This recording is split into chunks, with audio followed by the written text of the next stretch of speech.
আমি আজকে একটা চটজলদি মুসুর ডালের রেসিপি নিয়ে চলে এসেছি। এইভাবে ডাল রান্না করে দেখুন, দুপুরে গরম ভাতে জমে যাবে।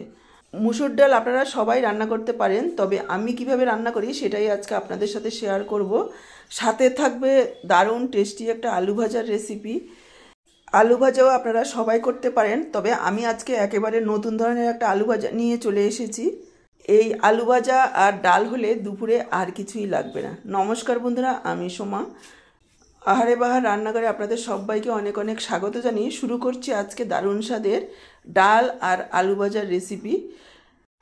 দেখুন, আমি এখানে 1 কাপ মুসুর ডাল ভালোভাবে ধুয়ে 30 মিনিট আগে ভিজিয়ে রেখেছি। এইভাবে ডাল ভিজিয়ে রাখলে সেদ্ধটাও খুব তাড়াতাড়ি হয়, আবার ডালের পুষ্টিগুণও অনেকটা বেড়ে যায়। আবার ডাল খেলে অনেকের সমস্যা হয়, কিন্তু এইভাবে ভিজিয়ে রেখে রান্না করে খেলে সেই ডালে আর কোনো রকম সমস্যা হবে না। এবার ডালটাকে দেখুন নিয়ে নিচ্ছি প্রেসার কুকারে। আপনারা চাইলে কড়াতেও সেদ্ধ করতে পারেন, তবে প্রেসারে সেদ্ধ করলে একটু তাড়াতাড়ি হবে, সেজন্য আমি প্রেসারে দিয়ে দিলাম। দিয়ে দিচ্ছি পরিমাণ মতো একটু লবণ। এবার গ্যাস অন করে প্রেসার কুকারটা বসিয়ে দিয়েছি, কিন্তু সাথে সাথেই আমি ঢাকনাটা আটকাবো না। যখন এইভাবে ডালের ফেনাটা ভেসে উঠবে সেই ফেনাটাকে কেটে ফেলে দেব, কেননা এই ফেনাটা আমাদের শরীরের জন্য ভালো না।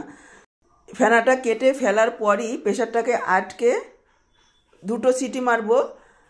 তবে সবার প্রেসার কুকার সমান নয়, ডালের কোয়ালিটি আর প্রেসার কুকারের কোয়ালিটির উপর নির্ভর করে। অনেকের 2টোও মারতে হতে পারে, আবার অনেকের 3টেও মারতে হতে পারে, আবার অনেকের একটা মারলেও হয়ে যায়। সেই বুঝেই সিটি মেরে নিতে হবে। এবার দেখুন প্রেসারটাকে আটকে দিলাম। এই সময়ে আমি 5-6টা আমড়া নিয়েছি। আমড়াগুলোকে এভাবে কেটে 2 টুকরো করে নিয়ে জলে ভিজিয়ে রেখেছি, যাতে করে কালো না হয়ে যায়।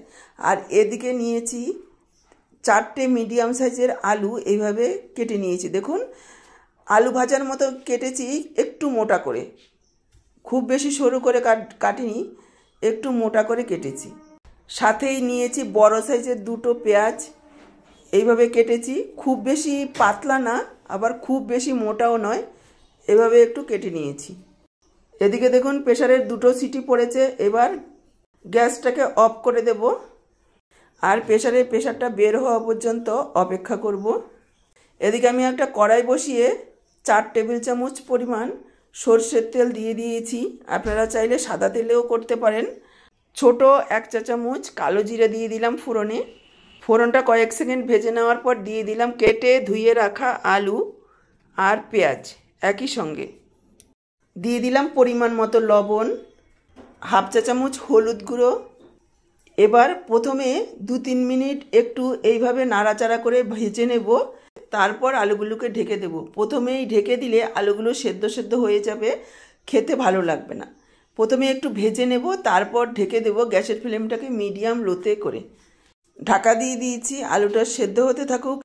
এই সময়ে দেখিয়ে দিচ্ছি একটা মিক্সচার জারে আমি নিয়ে নিয়েছি 3 বড় চা চামচ সাদা তিল, 10 মিনিট ভিজিয়ে রেখেছি। তারপর এইভাবে দেখুন একেবারে মিহি পেস্ট তৈরি করে নিয়েছি। একটু ভিজিয়ে রাখলে পেস্টটা খুব ভালো হবে। দেখুন এই রকম মিহি পেস্ট করে রেখেছি। আর এদিকে আলুটাও ঢেকে 3-4 মিনিট আরও ভেজে নিয়েছি। খুব সুন্দরভাবে আলুগুলো সেদ্ধ হয়ে গেছে, প্রায় 90%। এবার পেস্ট করে রাখা তিলটা দিয়ে দিলাম। মিক্সচার জারটা ধুয়ে সামান্য পরিমাণে একটু জল দিয়ে দিয়েছি। এবার আরও 4-5 মিনিট এভাবে একটু ভেজে নেব, একেবারে যাতে তিলের কাঁচা গন্ধ না থাকে। এখানে আমি যোগ করে দিলাম 1/2 চা চামচ চিনি আর 4-5টা চেরা কাঁচা লঙ্কা। ঝালটা কিন্তু এই কাঁচা লঙ্কার ঝালেই হবে, এখানে আমি আর কোনো রকম মশলা ব্যবহার করব না। এবার আরও 4-5 মিনিট সময় নিয়ে আমাদের ভাজা করে নিতে হবে ভালোভাবে, তাহলে খেতে ভালো লাগবে।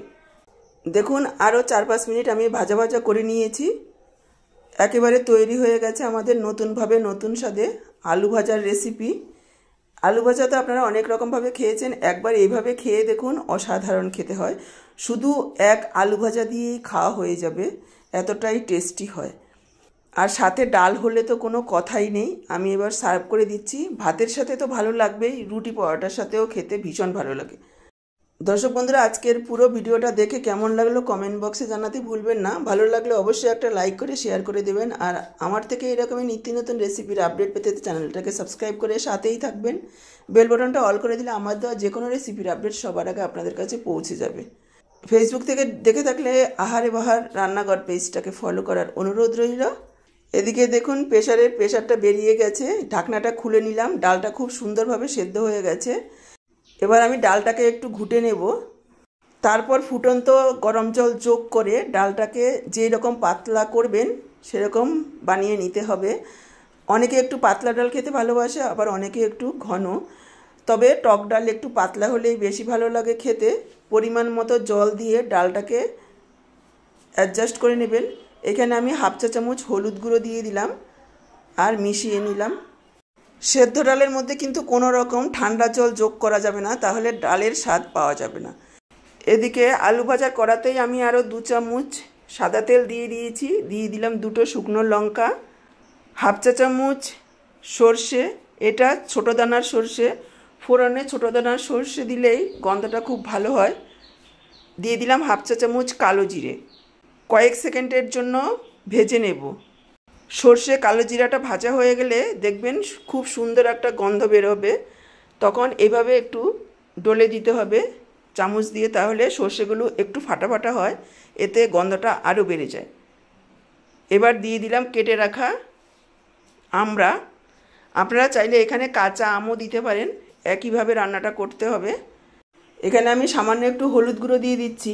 এভাবে হলুদ দিয়ে ভাজলে ডালের কালারটা আর কালসে হবে না, একেবারে টকটকে হলুদই থাকবে। আপনারা চাইলে আমড়াগুলো সরাসরি ডালে দিয়েও সেদ্ধ করে রান্না করতে পারেন, তবে এইভাবে একটু ভেজে নিলে আর ডালটা কালো হয় না। এবার ডালটা দিয়ে দিলাম। এখানে আমি যোগ করে দিচ্ছি 1 চা চামচ চিনি। আপনারা স্বাদ অনুযায়ী দেবেন, তবে খুব বেশি যাতে মিষ্টি না হয়ে যায়। এটা কিন্তু টক ডাল, মিষ্টি হলে খেতে ভালো লাগবে না। তবে অনেক আমড়া বা আম বেশি টক হয়, সেটা বুঝে দেখে দিতে হবে। আরও একবার মিশিয়ে নিয়ে প্রায় 3-4 মিনিট হাই ফ্লেমে ফুটিয়ে নেব। দেখুন 3-4 মিনিট ডালটাকে ফুটিয়ে নিয়েছি। ডালের ঘনত্বটা এইরকম হয়েছে আর আমড়াগুলো খুব সুন্দরভাবে সেদ্ধ হয়েছে। দেখুন একবার দেখিয়ে দিচ্ছি। একেবারে তৈরি হয়ে গেল আমড়া দিয়ে টক ডাল আর আলু ভাজা। গরমের দুপুরে এইভাবে রান্না করে গরম ভাতের সাথে খেয়ে দেখুন, খেয়ে তৃপ্তি পাবেন। আমি এবার গ্যাসটাকে অফ করে দেব। লবণ মিষ্টিটা আপনারা চেক করে নেবেন, যদি প্রয়োজন হয় এই সময়ে দিয়ে দেবেন। তাহলে আজকে এই পর্যন্ত, আবার দেখা হবে নতুন কোনো রেসিপির সাথে। সবাই ভালো থাকুন, সুস্থ থাকুন। আপনাদের সবার সুস্থতা কামনা করে এখানেই শেষ করছি। আপনাদের সবাইকে অসংখ্য অসংখ্য ধন্যবাদ।